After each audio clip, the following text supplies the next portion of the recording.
I love how small and just very quiet that waterfall is over there. It almost, you would forget about it if you didn't actually stop and look around. And you have just that branch over top of it.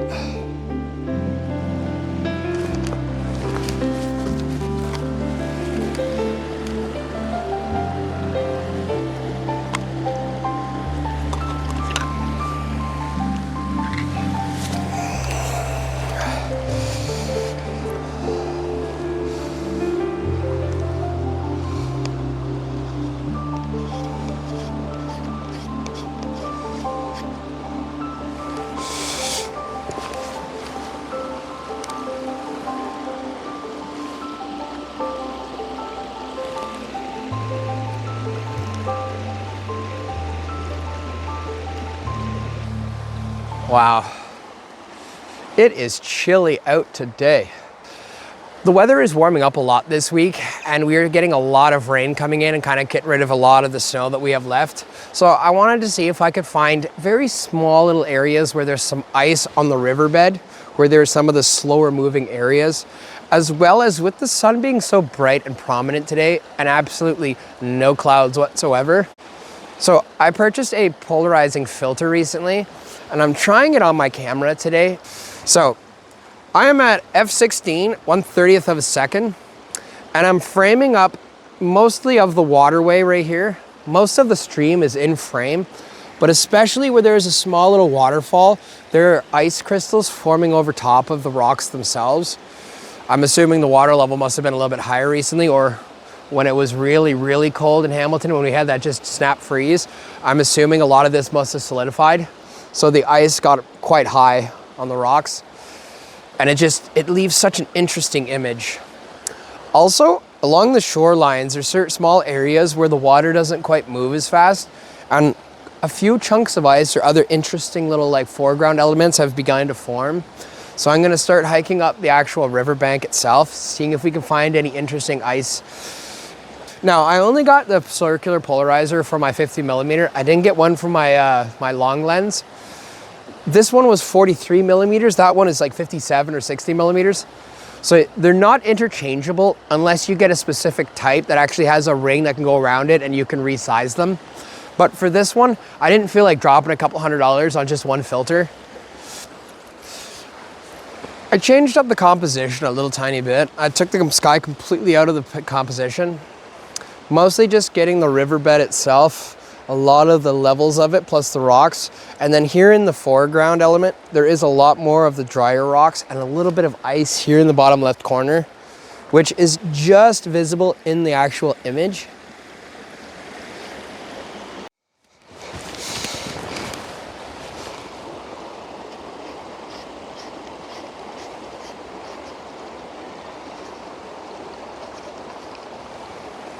So I'm going to insert a photo now without the polarizer, so you can see how just bright and kind of just how gnarly it looks, and then one with the polarizer.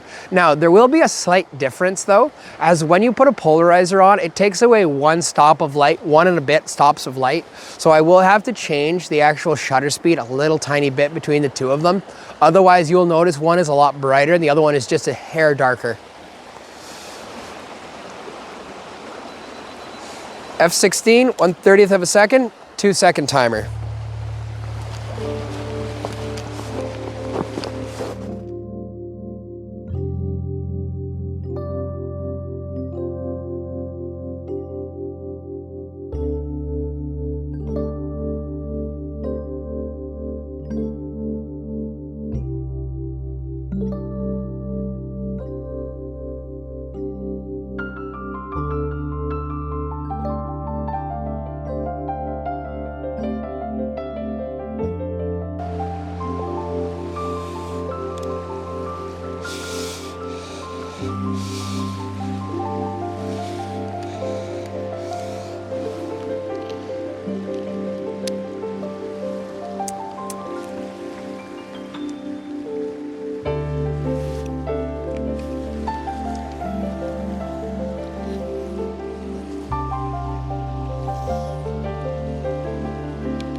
Wow, you can seriously notice the difference without the polarizer on, and because I've zoomed in a fair amount where there's a lot less stuff going on in the image, the reflections are a lot more prevalent, and just wow, it really makes a difference. So I'm gonna have to get a circular polarizer for this one now.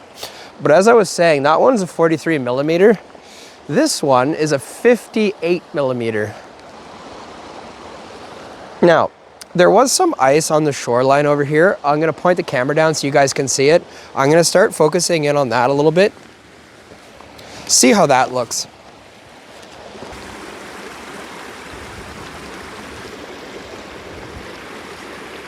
Now this was the portion I was talking about where you can see how the ice has a really cool look to it.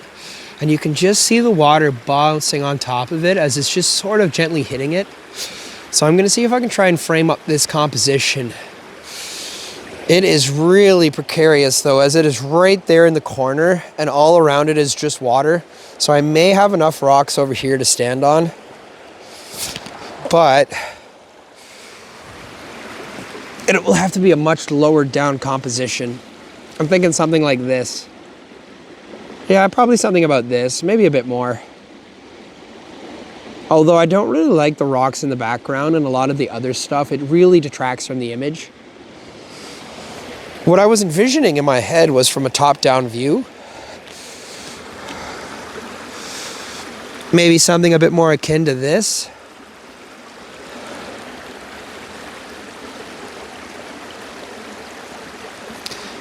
Where you can just see a little bit of that leaf in the bottom corner. So there is a pop of color and contrast.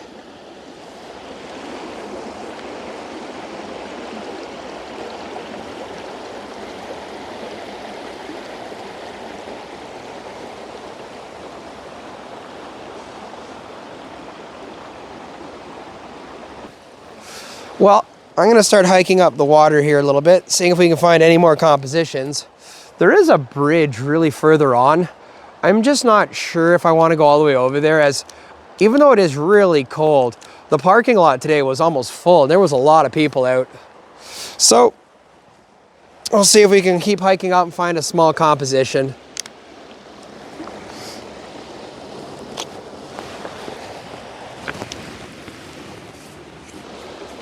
Man, the temperature today with the wind chill is probably about minus 14 or maybe minus 15. So today it is chilly out.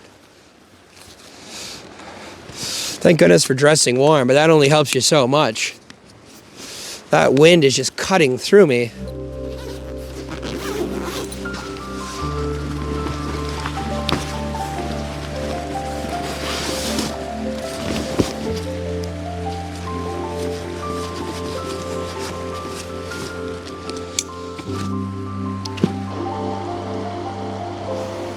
Well, let's keep hiking. Let's see if we can find another composition.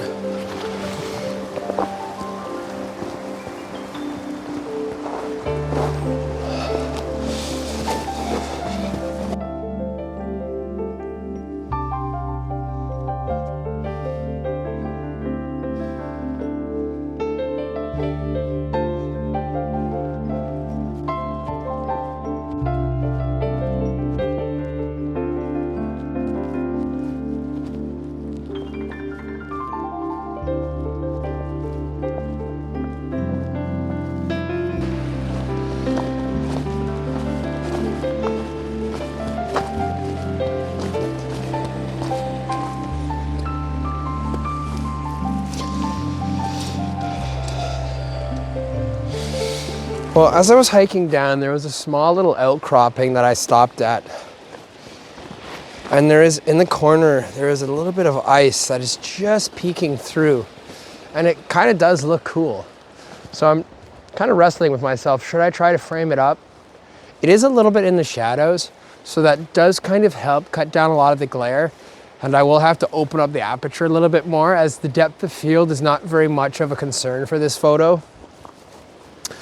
But over there in the corner, a little bit of ice is starting to form, just a very thin layer of ice over the top of the water.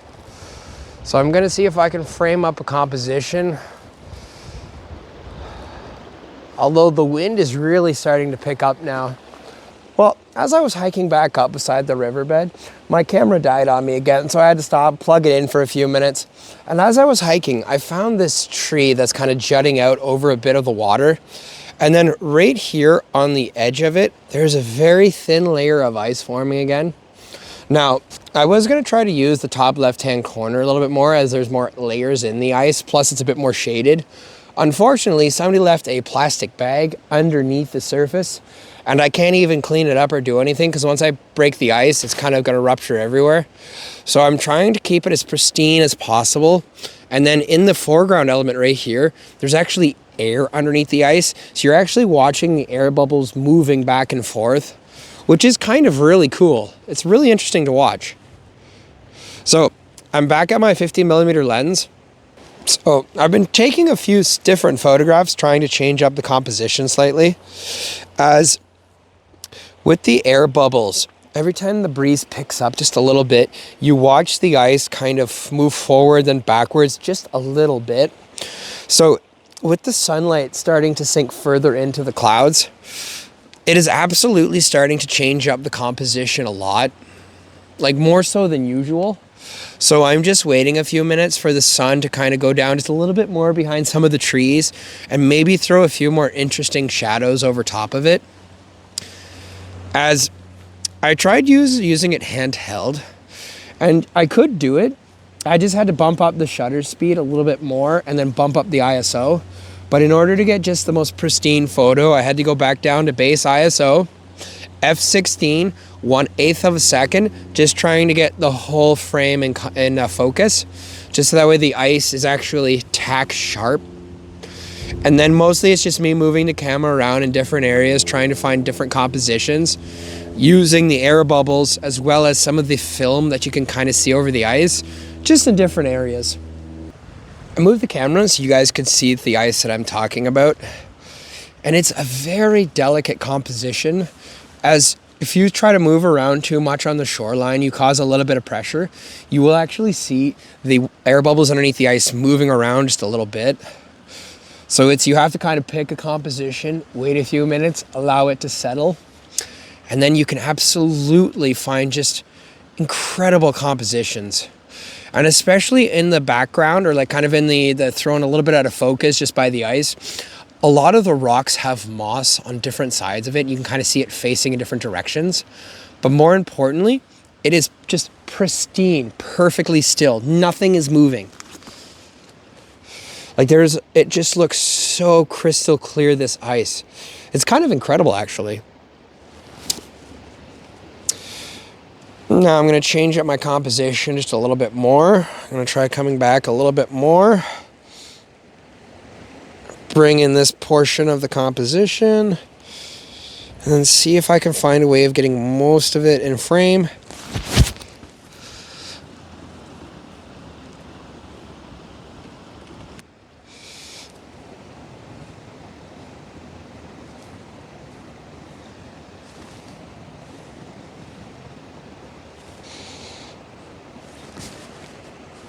Okay, so that's level.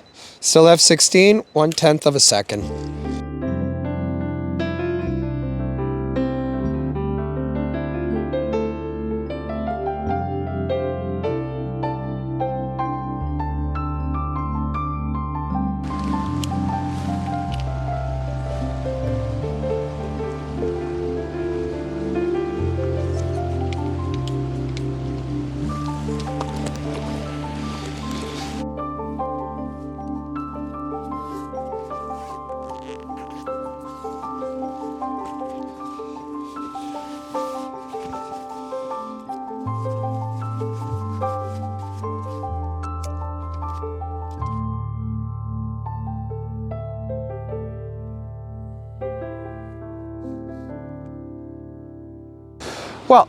Today was kind of a bit of a shorter video. I got the circular polarizer a few days ago and I really wanted to test it out just to see how it would work. And today just happened to be extremely bright, but also extremely cold. So my chin and my nose are just freezing right now. I forgot to bring my balaclava to cover up everything. Well, if you guys enjoyed the photography today, like, comment, and subscribe down below. Let me know what you thought of the pictures. And I'll talk to you guys again in the next one. Have a good one.